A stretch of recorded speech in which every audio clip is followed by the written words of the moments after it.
Dans le Haut-Katanga, le territoire des Mitoaba retrouve son calme et du coup, un échec cuisant pour les séparatistes. Voilà. Claude, bonjour. Bonjour, Monsieur Fabien Lumbala, merci pour l'invitation. Kiaboula a donc mis toutes les batteries à marche et les services de sécurité pour que les Congolais vivent en paix à Mitoaba. La recette. Le chef de l'État, Félix Tshisekedi, avait donné des instructions claires qu'il faut que le Congo, n'est-ce pas, il avait lui-même dit qu'il allait donner sa vie pour que ce pays reste un et indivisible et que la paix soit restaurée partout. Et le gouverneur du Haut-Katanga en fait donc son cheval de bataille. Et aujourd'hui, vous avez suivi que depuis le 28, le 29 et le 30 janvier dernier, il y avait eu d'abord annonce d'une incursion Maïmaï à Mitoaba Centre, 450 km de Lubumbashi, la capitale de la province du Haut-Katanga. Et bien entendu, il y a eu les Maïmaï qui sont venus et qui ont tenté de hisser le drapeau de leur religion, qui est celle du séparatisme et du sécessionnisme. Et donc, il y a eu, comme nous l'avions dit la fois passée, une réaction de l'armée, et l'armée qui a pu obtenir une reddition sans résistance. Mais par après, on a constaté que les insurgés Maïmaï ont tenté de ne pas obéir à l'appel qui leur a été fait de pouvoir replier sur le Lubumbashi. Et donc, ils ont choisi de pouvoir aller en brousse. Et les FRDC les ont mis donc en débandade, se mettant à leur poursuite. Aujourd'hui, la paix est restaurée. Mitoaba, la population est en train de revenir. Un appel à la sensibilisation pour une réoccupation de la cité de Mitoaba a été lancé. Et au moment où je vous parle, même les investisseurs sont confiants du fait que le gouverneur Jacques Yaboula Katoué a pu appliquer essentiellement les instructions du gouvernement central dirigé par Samalou Konde Kyenge et surtout les directives du chef de l'État. Et donc, on a, comme je le disais, les investisseurs qui sont revenus. Vous avez Mining Mineral Resources MMR qui est revenu. Vous avez Chemicals of Africa, CHEMAF, qui est revenu. Et donc, les investisseurs ont repris avec leur culture, leur exploitation, notamment de la cassitérite et aussi la recherche du coltan. Mais vous savez qu'aujourd'hui, le pari, maintenant que le gouverneur va gagner... à Mitoaba. Mais bien sûr, il y a un filon quand même du coltan. Ah, donc oui, parce que vous avez nous le sommes Manono. dans la partie sud-est. Voilà, donc il y a quand même un filon avec une faible teneur qui est par là. Vous voyez pourquoi on déstabilise toujours le sud-est? Mais bien sûr, vous savez que ce sont là où il y a la patate, là où il y a la banane, le thé, c'est calme.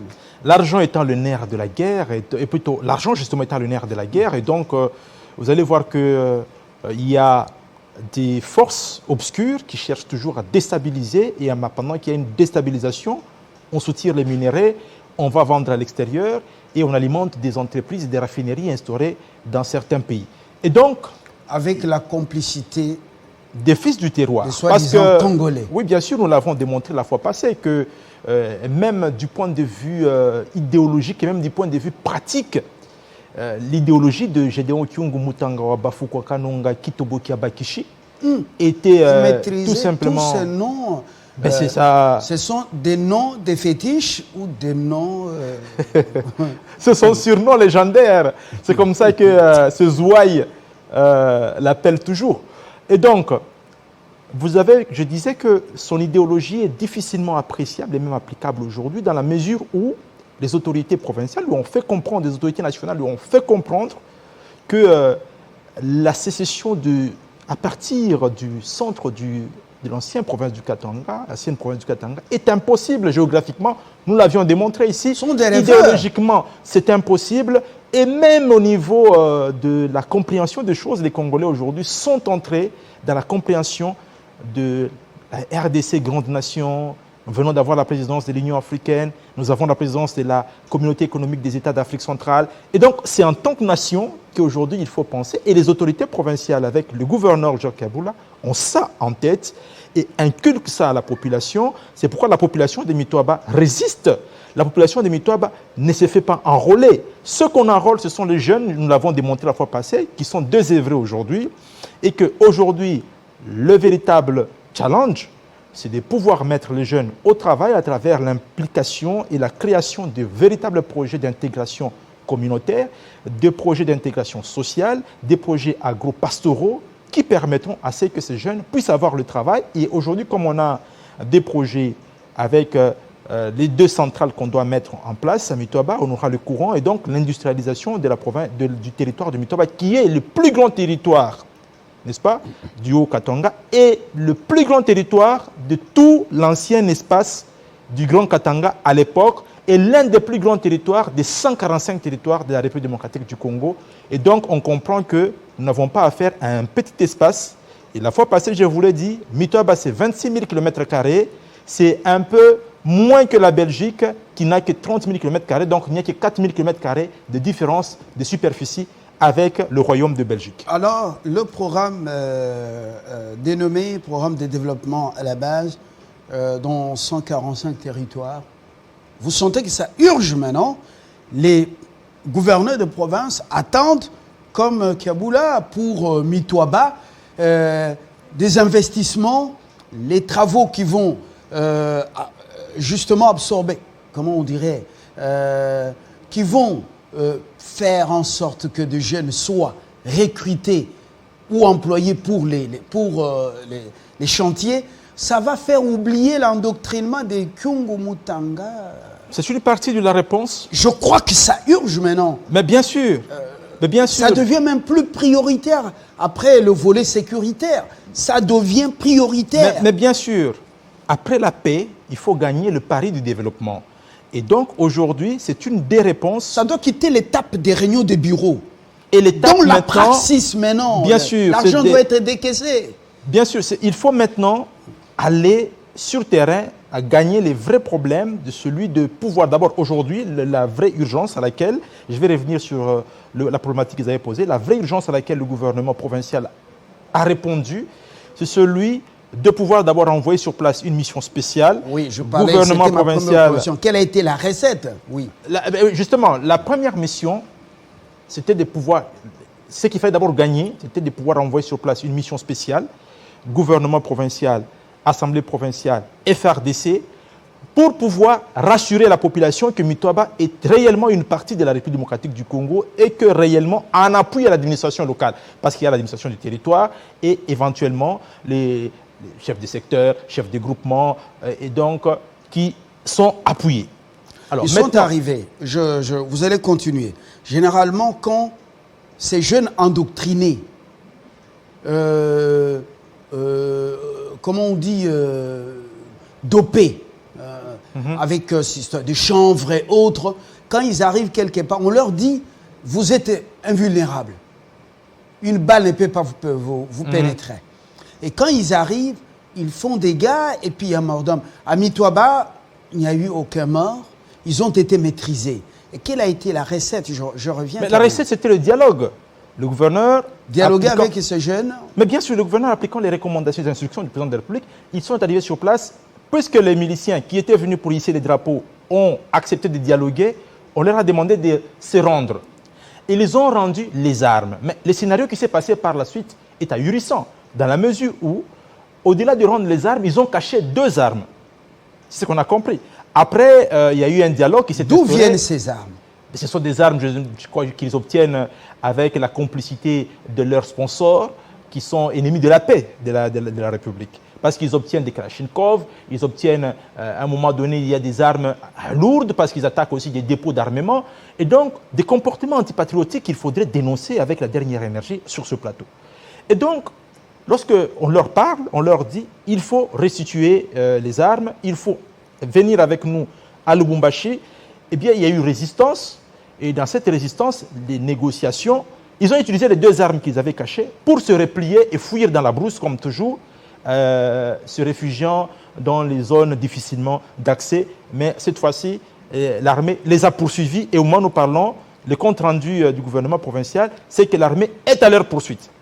L'armée est à leur poursuite. Et tous ou bien une partie, Non, mais un nombre. pour ceux qui se sont pointés à Metoaba, ils se sont mis en débandade et l'armée est à leur poursuite. Qu'est-ce qu'ils ont fait? C'est de pouvoir lancer des tracts pour menacer qu'ils vont attaquer les grandes villes. Ils ont utilisé leur fameux fétiche. Bon, les fameux fétiches, les fétiches en question qu'ils utilisent, deux fois, leur démontrent tout simplement qu'ils sont vulnérables parce que chaque fois qu'ils tentent de faire des attaques suicides à la kamikaze, ils tombent toujours entre les mains des FARDC, soit qu'ils les arrêtent, ou tout simplement qu'il y a mort d'homme qui est constaté. Qui envoie ces jeunes gens chez Kyungu pour être endoctrinés dans la brousse? Est-ce qu'on les envoie ou bien est-ce qu'on les recrute parmi les jeunes à qui on explique des théories en leur disant, par exemple, si notre pays n'est pas développé, c'est parce que tel prend beaucoup plus de richesses, c'est parce que tel ne veut pas le développement. C'est un discours qui ne se tient pas aujourd'hui, hein. Pour un petit récapitulatif, c'est qu'on a dit ici, que je vous ai dit la fois passée, que le mystère Chinja Makabe Gédéon, c'est depuis 2002. 2002, 2003, 2004, 2005, 2006. a joué un rôle capital. Bien sûr, à l'époque. Pendant cette période, armes contre vélo. Et c'est grâce à cette opération, armes contre vélo et $100, une pièce de il y a eu quand même que le oui. Nord Katanga avait retrouvé son calme. Oui, d'une certaine manière. Il a fait un travail formidable comme pasteur à la tête d'une ONG. Oui, avec le PAREC, bien sûr. Ouais. À l'époque, il y a eu quand même un travail assez louable dont il faut reconnaître les mérites aujourd'hui. Mais il faut quand même aussi saluer le mérite de la MONUSCO, hein, parce qu'à l'époque, vous savez que Gédéon avait été, quand il s'était rendu, c'est la MONUSCO qui l'avait même pris, qui l'avait transporté jusqu'à Lubumbashi et qu'il a remis entre les mains des autorités nationales. À l'époque, c'était le gouverneur feu docteur Kisulangoy, qui était gouverneur de la grande province du Katanga à l'époque. Et donc, nous sommes autour des années 2004-2005, et donc 2005 avec précision. Et donc, on se souviendra même à l'époque que le tribunal militaire de garnison du Haut-Katanga, qui s'était réuni dans la cité de Kipushi, avait jugé Gédéon, n'est-ce pas? Vous vous souvenez à l'époque? Oui. L'avait même condamné et Gédéon avait été incarcéré dans la prison centrale de la Kasapa et nous ne reviendrons pas sur l'histoire parce que nous connaissons la suite. On revient à la méthode Kiaboula. Je crois que les ONG des droits de l'homme ont chômé un peu à Metoaba pour faire la comptabilité macabre. Le mot d'ordre de Kinshasa du président a été respecté par Kiaboula. On n'a pas inquiété les jeunes gens. On n'a tué personne. On a plutôt appliqué l'autorité de l'État pour que les jeunes comprennent que le Congo est un et indivisible. Le discours qui est tenu dans le Haut-Katanga par le gouvernement provincial sous l'impulsion de son chef, le gouverneur, c'est de pouvoir dire qu'aujourd'hui, il n'y a que la paix qui peut amener le développement. Vous voulez qu'il y ait des emplois, vous voulez qu'il y ait la productivité des entreprises, vous voulez qu'il y ait la lutte pour l'autosuffisance alimentaire, il faut qu'il y ait la paix. Et la paix passe par déposer les armes, se rendre pour la démobilisation et la réinsertion sociale. Alors, un élément important que je voulais mentionner ici, parce qu'il ne faudrait pas qu'on puisse perdre de vue à ce stade, c'est qu'il est important que les ONG des droits de l'homme dont vous avez parlé, que les acteurs politiques de tous bords, qui parfois viennent dire qu'on tue les enfants de cette province, il est important qu'aujourd'hui, ces acteurs politiques lancent un appel. Parce qu'aujourd'hui, on a un gouvernement provincial qui fait son travail de pouvoir maintenir la paix. Mais on a besoin que cette paix soit consolidée, parce qu'aujourd'hui, la paix est revenue. Mais il faut que cette paix soit consolidée avec un refus de tout le monde de pouvoir céder à ce discours. Les ONG des droits de l'homme, c'est aujourd'hui qu'il faut dire que lorsqu'il y a résurgence de l'insécurité, il y a atteinte aux droits fondamentaux des populations, notamment les droits économiques, les droits socio-économiques, les droits à un environnement sain, le droit à la paix, justement. Ces droits sont régulièrement violés par ces discours séparatistes, par ces vidéos qui sont véhiculées, par ces attaques incessantes et infructueuses chaque fois. Ce sont des attaques qui durent depuis plusieurs années, plus de 10 ans. Moïse Katumbi était gouverneur à l'époque, il en a fait les frais. Avant Moïse Katumbi, il y a tous ces gouverneurs qui se sont succédés qui en ont fait les frais. Aujourd'hui, c'est Jacques Kabila qui en fait les frais, mais qui, grâce à une politique pragmatique, démontre clairement que la province peut se prendre en charge et qu'aujourd'hui, le discours à tenir, même à l'endroit de tous les politiciens, c'est de se dire qu'il faut qu'on se mette ensemble pour une condamnation unanime. Parce qu'à un moment donné, on a comme l'impression qu'il y a une sorte de compréhension, compréhension hypocrite de ce combat-là. Il y a une sorte de compréhension hypocrite de ce combat-là. Il y a besoin d'une condamnation ferme, unanime et clairement déclarée de ces mouvements. On n'en veut pas, il faut cesser, il faut revenir à la vie civile, il faut laisser la défense de la population entre les mains de l'armée et de la police. Pourquoi ce silence des cimetières lorsque ces jeunes gens font des incursions, font tout ce que vous venez d'énumérer, les églises n'en parlent pas, ne lancent pas des messages aux parents et aux jeunes comme étant des acteurs importants de la société dans le sud-est. Les hommes politiques, les acteurs de la société civile, ONG, personne n'en parle, sauf on attend qu'il y ait la comptabilité macabre pour que des communiqués parler des droits de l'homme, de violation des droits de ceci et de cela. C'est ce que je nous disais tantôt. S'en prendre à Kaboula, par exemple. Pourquoi maintenant, il y a toujours ce silence? Pourquoi? Il faut, je l'ai dit tantôt, qu'il faut une synergie. Qu'il faut, le gouvernement l'a démontré que récemment, il a réuni à la Fondation katangaise, qui est réunie en son sein les membres ressortissants des différentes communautés, des différentes associations socio-culturelles et qui réunissent les différentes communautés existantes dans la province, autochtones d'abord du Haut-Katanga et par-delà, parce qu'il n'y a pas que les autochtones du Haut-Katanga, il y a aussi les ressortissants d'autres provinces sœurs qui sont dans le Haut-Katanga, qui sont chaque fois consultés, qui sont chaque fois réunis. Et donc aujourd'hui, qu'est-ce qu'il faut? Au lieu d'attendre que ce soit la nomination de tel pour dire nous, les ressortissants de tel, nous avons besoin, nous remercions le chef de l'État. Mais quand la paix chèrement acquise, au prix des millions de dollars américains, est menacée, qu'est-ce qu'il faudrait faire? C'est une communauté de pensée, c'est une union d'esprit, c'est une synergie de tous auprès, non seulement, ce n'est pas pour l'intérêt, parce que généralement chez nous on pense que lorsqu'on lance un appel à la paix, ça va profiter à celui qui gouverne. On oublie que la paix et la tranquillité publique sont des ingrédients nécessaires, même pour la vie en famille. Parce que lorsque la paix et la tranquillité publique sont perturbées, même la vie en famille est impossible, la productivité, la compétitivité des sociétés commerciales ou que sais-je encore, de différentes natures, sont tout à fait impossibles. Et donc aujourd'hui, je voudrais réitérer ici de manière solennelle l'appel que le gouverneur a lancé il n'y a pas longtemps à toutes les communautés quand il les a réunies au gouvernorat du Haut-Katanga, c'est de pouvoir leur dire qu'il faudrait, par-delà les différentes, par-delà leur objet social qui est celui de pouvoir militer pour les intérêts de leurs membres, c'est de pouvoir dire clairement aux enfants de la province du Haut-Katanga que la paix est essentielle. La comptabilité macabre, on n'en a pas besoin pour pouvoir dire, voilà, l'armée n'a pas été professionnelle, la police n'a pas été professionnelle, mais on oublie généralement que ceux qui ont rompu la paix et qui empêchent au pays de décoller, ce sont ceux-là qui tiennent les discours séparatistes, qui se réfugient en brousse et qui lancent des slogans hostiles à la République qui doit être préservée à tout prix. Ah, mais dans la Bible, il est écrit « Heureux ceux qui procurent la paix, car ils seront appelés fils de Dieu. » Oui, bien sûr. Ah, quel est le contraire? Si nous allons dans une analyse apprivoisée, nous faisons une analyse apprivoisée. Heureux, bon, le contraire, c'est maudit, soit ceux qui troublent la paix ou qui sèment la violence, car ils seront appelés fils du diable. Bon, la Bible elle-même, je ne suis pas... Non, je dis, nous essayons de prendre le contraire. Oui, mais le contraire, c'est un syllogisme tout simplement. Oui, mais ça, nous sommes en train de réfléchir à haute voix, pas comme des philosophes, mais voyez, nous réfléchissons. C'est un syllogisme. Oui, bien sûr. Le contraire de ceux qui troublent mais il est très clair que celui qui sème les désordres ce sont les enfants de Satan.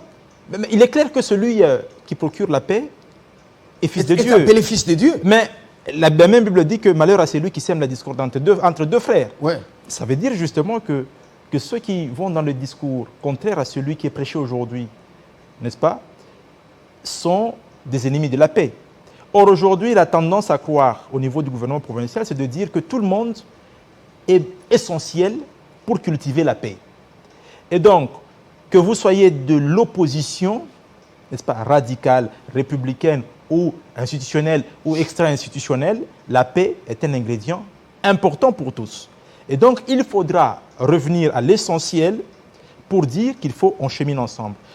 En parlant de ce discours de la paix, est-ce que vous savez que dans l'itinérance, même dans les différents territoires du Haut-Katanga, le gouverneur Jacques Kaboul, à chaque fois, il prend le temps de pouvoir échanger avec les différentes couches de la population, même les acteurs politiques des différents bords.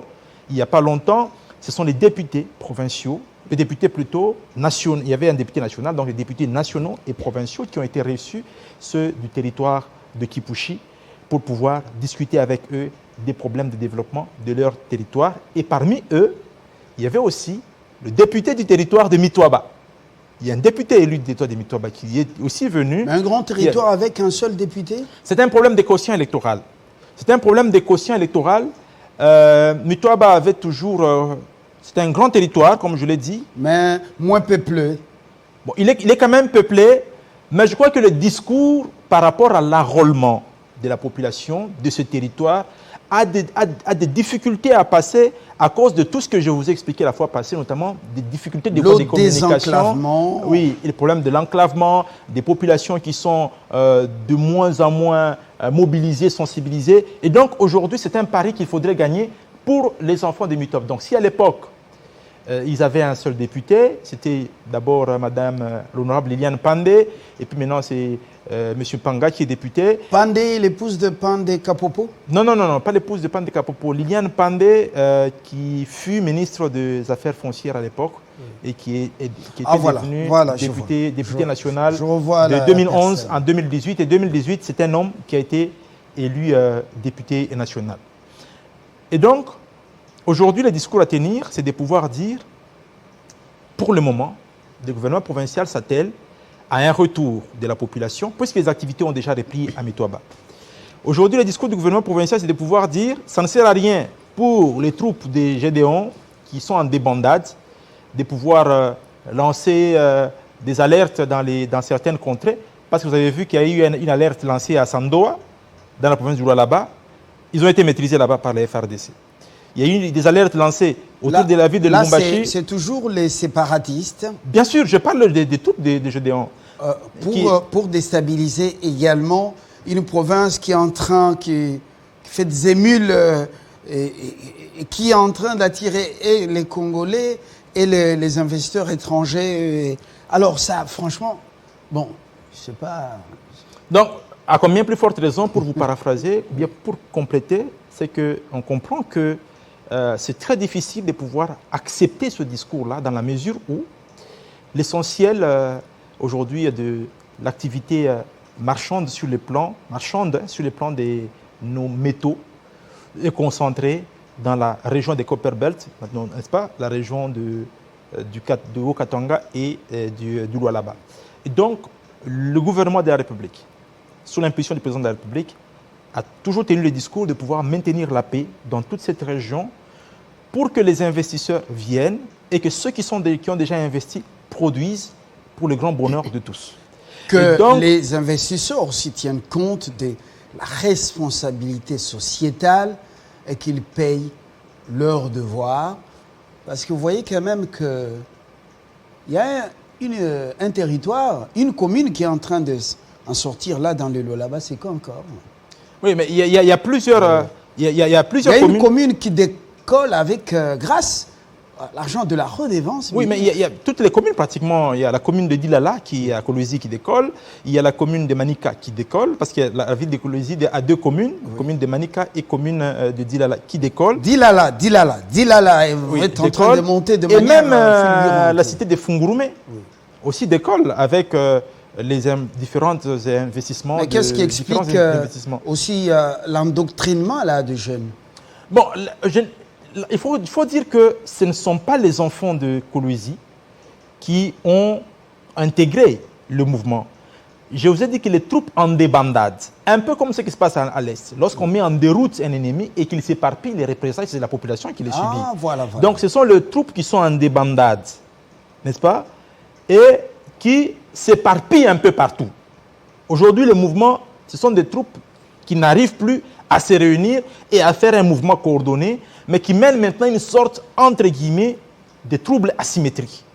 Donc, ils se retrouvent à un endroit... Les ONG de droits de l'homme, pourquoi elles ne vont pas dans les coins avec des lance-voix, jeunes gens, ne vous laissez pas endoctriner, voilà, l'unité du pays est plus importante, on peut perdre un pays en un jour, au lieu de faire des rapports à ceux qui les attendent à New York ou à Washington, par exemple. C'est un travail, nous l'avons dit tantôt, c'est un travail important, et comme je le disais, que ce que le gouvernement provincial tente de gagner aujourd'hui et a déjà gagné, c'est de la sensibilisation au retour de la population dans les lieux où elle était. Cette population était partie de ces lieux, notamment des Mitoaba Centre surtout, parce que cette population, la population de Dikouloué était là, la population de Moukana est là, la population de Kassungeji est là, la population de Mufunga Sampo est là. C'est essentiellement autour de Mitoaba Centre qu'il y a eu... Donc vous êtes un véritable villageois avec la maîtrise du Haut-Katanga. Donc, il faut quand même comprendre que... Non, mais c'est une... Je vous jette des fleurs. Merci beaucoup. Vous connaissez mieux le Grand Katanga. Sans oublier Kubo, avec ses merveilleuses chutes. Kubo, aujourd'hui, qui constitue, d'ailleurs, le gouvernement provincial a toujours brandi Kubo comme étant l'une des merveilles du territoire des Mitoaba, parce que là, vous avez ce que l'ancien ambassadeur itinérant du chef de l'État, Katumba Mwanké, Feu Katumba Mwanké, avait construit notamment comme un havre de paix autour des chutes qui sont à Kubo. Et aujourd'hui, le gouvernement provincial capitalise cela parce que c'est l'une des richesses de la province du Haut-Katanga. Et donc aujourd'hui, il est important de comprendre que la paix est déjà gagnée. Le reste, ce sont des agitations de ceux qui ont déjà pratiquement perdu leur bataille et qui aujourd'hui devraient rejoindre le discours de la paix et de la pacification de la province du Haut-Katanga. Et c'est ce discours qui est tenu partout. Le gouverneur de province, avec son gouvernement provincial, s'attelle à cela aujourd'hui. Mitoaba aujourd'hui, si les investisseurs qui sont sur place produisent les minéraux, j'ai parlé des MMR, j'ai parlé des Chemicals of Africa, Chemaf, si ces investisseurs se mettent à produire comme il se doit, sont sur place en train, j'ai parlé des activités minières. À quelle phase? Il y avait d'abord la phase de la prospection, mais aujourd'hui nous sommes à la phase déjà des comptoirs, d'achat de minerais, des comptoirs qui coulent acheter les minerais produits de manière artisanale. Oui, jusque-là, à cause du manque de courant. Dans le sens de la production, l'exploitation-production, ou investisseurs pour venir acheter ce que les creuseurs locaux produisent. Non, ça va se suivre avec le processus d'électrification dont on a parlé la fois dernière parce que... À ce stade, on ne peut pas les appeler investisseurs, sont des acheteurs, non? Non, mais quand quelqu'un vient de chez lui avec même 100 000 $, il arrive sur place, il crée un comptoir d'achat, il emploie des jeunes localement, et il injecte des fonds. Est-ce que l'achat d'un comptoir peut exiger l'emploi de jeunes dans un comptoir? Mais il faut voir les images. Parlez plutôt de la vente de ces minéraux, de ces produits. Ça ramène du liquide à Mitoaba. Justement, et il y a l'injection d'une masse monétaire dans le territoire. Parce que si cet investisseur n'est pas venu pour acheter et par-delà injecter cette masse monétaire, et donc vous allez avoir une pénurie et la population sera livrée à elle-même. Alors, on extrapole un peu. En fait, ce n'est pas une extrapolation. On essaie de quitter Mitoaba pour voir ce qui se passe au niveau national, surtout dans la partie est du pays. J'aime bien le grand Mukwege, médecin, gynécologue, rompu, dont la réputation traverse les frontières nationales. Quand on lui attribue des prix, quand il prend la parole dans des grandes conférences en international, il y a des gens qui versent des larmes. Je me demande, est-ce que ce ne sont pas des hypocrites? Attribuer des prix, c'est bien. Pleurer quand il parle des femmes violées, ainsi de suite. On a l'image d'un peuple, des gens qui violent leurs sœurs et autres. C'est l'image qu'on nous colle. Mais pourquoi les mêmes attributeurs, les mêmes donneurs de prix ne parlent pas aux multinationales et aux vendeurs d'armes, à tous ces réseaux des mafieux? Arrêtez d'envoyer les armes au Congo. Arrêtez de financer les groupes armés. Arrêtez.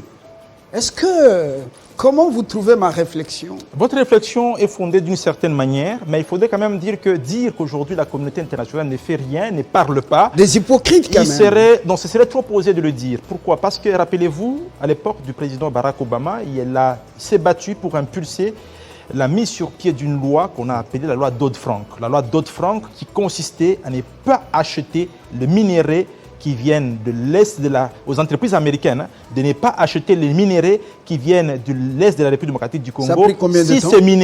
Si ces minéraux ne sont pas étiquetés et donc ça a pris combien de temps? Laissez-moi un peu terminer. Oui. Si ces minéraux ne sont pas certifiés à avoir pris le circuit normal. C'est un grand pas. C'est un grand pas qui a fait que beaucoup de multinationales américaines ont quand même été sonnées quelque part par cette implication du gouvernement américain dans la lutte contre l'achat des minéraux de sang extraits, frauduleusement de minéraux de sang. Alors, il faut aussi dire une chose, que ça c'est un grand pas. L'autre pas aussi, c'est de pouvoir dire que, écoutez, ceux qui sont utilisés, ce mouvement qui se multiplie, les enfants de Béni qui nous suivent, les enfants de Goma qui nous suivent en ce moment le savent, le mouvement qui se multiplie. Aujourd'hui, vous avez même entre les ADF, vous avez maintenant différentes tendances. Vous avez les ADF MTM, ADF telle tendance. Vous avez différentes tendances. Ça veut dire que tout ça, c'est autour de quoi? C'est autour du profit que certains veulent tirer auprès de leurs bailleurs. Et donc, les enfants du Congo doivent prendre conscience que si vous vous multipliez dans le mal, si vous vous multipliez dans une jouissance abusive et extrêmement criminelle de vos minéraux, en utilisant le viol comme arme du crime, en utilisant l'exploitation de l'esclavagisme sexuel comme arme du crime, ce n'est pas le blanc qui va venir de Londres, qui va venir de Buckingham Palace, qui va venir de la Maison Blanche pour vous dire qu'il ne faut pas faire ceci, cela. C'est la prise d'abord de conscience nationale. Il faut une prise de conscience. Que dira-t-on des usines, des raffineries à Kigali qui est, on raffine quel minerai et qui vient d'où? Dans quelles conditions? Mais cette question a trouvé son sens. En TB. A trouvé son sens dans les derniers accords qui ont été faits entre le président de la République et le président du Rwanda. Vous le savez, ce n'est pas un secret. Le Rwanda a des raffineries, veut avoir des minerais. Il y a eu un accord qui a été passé entre le gouvernement. Ils ont installé ces raffineries bien avant ces protocoles d'entente. Je crois que cette question pourrait être examinée ultérieurement avec des éléments. Ce ne sont pas ceux qui attribuent des prix à Oslo et ailleurs, en de grandes capitales en Occident, qui ont installé les usines de raffineries à Kigali et à Kampala. Cela reste à prouver, mais ce que je voudrais quand même dire, c'est que la prise de conscience nationale du Congolais est importante. Les étrangers peuvent faire leur part, mais n'oublions pas que nous sommes dans un monde capitaliste. Ça veut dire qu'il peut y avoir des réseaux mafieux. Un capitalisme sauvage. Justement, il peut y avoir des réseaux mafieux qui, en dehors de la légalité, multiplient d'une certaine manière leurs profits aux dépens du sang congolais, aux dépens de la paix chèrement acquise à l'est de la République. Mais la prise de conscience du Congolais en tant qu'acteur principal de la paix, en tant qu'acteur principal du développement est essentielle pour consolider la construction d'une République qui se veut forte, qui se veut unie, mais qui se veut surtout protectrice des droits de chaque Congolais. Merci, Claude Chikamba. À Mitouaba, oui, le calme retrouvé, mais il faudra les suivis. Monsieur le gouverneur, les suivis, les forces de sécurité, la police doivent rester omniprésentes. En alerte, hein? Oui, rester là-bas pour que les délinquants ne reviennent plus s'aimer les désordres. Parce s'ils rentrent et qu'ils trouvent un vide, ils peuvent faire très mal. On nous dit que les démons, quand un seul démon est chassé, il va, Il récupère cette il autre. va récupérer 7 pour revenir. Mais heureusement que... Quand il trouve le terrain balisé vide, la nature a même horreur du vide, même les esprits. Mais Et heureusement là, que... les dégâts sont plus Heureusement que dangereux. ce n'est pas le cas à Mitwaba, avec la collaboration parfaite qu'il y a aujourd'hui entre le commandement 2e zone de défense et le gouvernement provincial. Les choses sont en train de se dérouler comme il se doit. Très bien. Bonne journée. Merci, pareillement. À Wantachi, Lubumbashi et partout. Même à Kolwezi, tous les mangeurs du cuivre et du cobalt, nous vous saluons, tous ceux qui font les affaires. Merci beaucoup et bonne journée. Bonne journée.